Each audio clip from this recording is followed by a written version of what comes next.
परिवर्तनशील जगत का अधिपति कबंध है और उसकी शक्ति ही छिन्नमस्ता है। विश्व की वृद्धि ह्रास तो सदैव होती रहती है। जब ह्रास की मात्रा कम और विकास की मात्रा अधिक होती है तब भुवनेश्वरी का प्राकट्य होता है।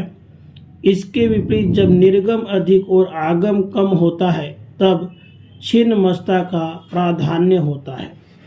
भगवती छिन्नमस्ता का स्वरूप अत्यंत ही गोपनीय है। इसे कोई अधिकारी साधक ही जान सकता है। महाविद्याओं में इनका स्थान तीसरा है। इनके प्रादुर्भाव की कथा इस प्रकार है। एक बार भगवती भवानी अपनी सहचरी जया और विजया के साथ मंदाकिनी में स्नान करने के लिए गई। स्नान उपरांत सुधा अग्नि से पीड़ित होकर वे कृष्ण वर्ण की हो गई। उस समय उनकी सहचरियों ने भी उनसे कुछ भोजन करने के लिए मांगा। देवी ने उनसे कुछ समय प्रतीक्षा करने के लिए कहा। थोड़ी देर प्रतीक्षा करने के बाद सहचरियों ने जब पुनः भोजन के लिए निवेदन किया तब देवी ने उनसे कुछ देर और प्रतीक्षा करने के लिए कहा। इस पर सहचरियों ने देवी से विनम्र स्वर में कहा कि माँ तो अपने शिशुओं को भूख लगने पर अविलंब भोजन प्रदान करती हैं, आप हमारी उपेक्षा क्यों कर रही हैं? अपने सहचरियों के मधुर वचन सुनकर कृपामयी देवी ने अपने खड्ग से अपना सिर काट दिया। कटा हुआ सिर देवी के बाएं हाथ में आ गया और उनके कबंध से रक्त की 3 धाराएं प्रवाहित हुई। वे 2 धाराओं को अपने दोनों सहचरियों की ओर प्रवाहित कर दी, जिसे पीती हुई दोनों प्रसन्न होने लगी और तीसरी धारा को देवी स्वयं पान करने लगी।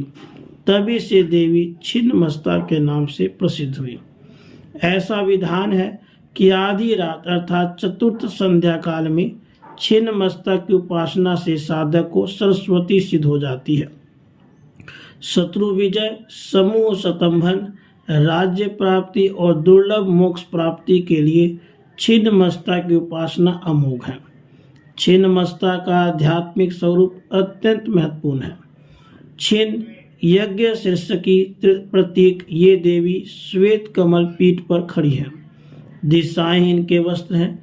इनकी नाभि में योनि चक्र है।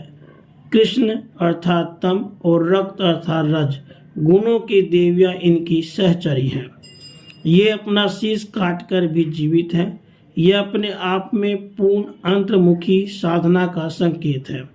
विद्वानों ने इस कथा में सिद्धि की चरम सीमा का निर्देश माना है। योग शास्त्र में 3 ग्रंथियां बताई गई हैं, जिनके भेदन के बाद योगी को पूर्ण सिद्धि प्राप्त होती है। इन्हें ब्रह्म ग्रंथि, विष्णु ग्रंथि तथा रुद्र ग्रंथि कहा गया है। मूलाधार में ब्रह्म ग्रंथि, मणिपुर में विष्णु ग्रंथि तथा आज्ञा चक्र में रुद्र ग्रंथि का स्थान है।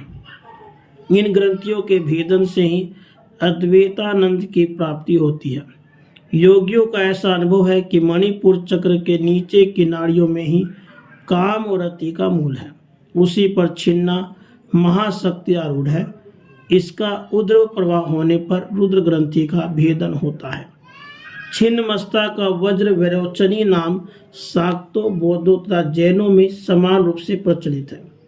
देवी की दोनों सहचरियां रजोगुण तथा तमोगुण की प्रतीक है। कमल विश्व प्रपंच और कामरति चिदानंद की स्थूल वृत्ति है।